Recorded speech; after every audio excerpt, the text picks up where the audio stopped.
Due to a complex mix of medical, social and economic factors, tuberculosis still remains a severe health concern in India. As per World TB Report 2025, India carries the highest burden of tuberculosis in the world.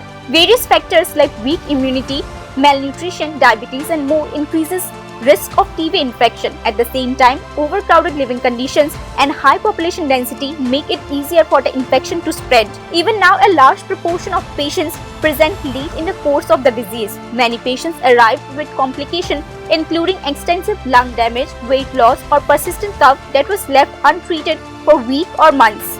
This lag is frequently attributed to ignorance or stigma. Doctors, scientists and researchers have highlighted the importance of early action against TB. In this context, World Tuberculosis Day is observed on 24th March every year to raise awareness about the devastating health, social and economic consequences of tuberculosis and to step up efforts to end the global epidemic. Bureau Report News Now.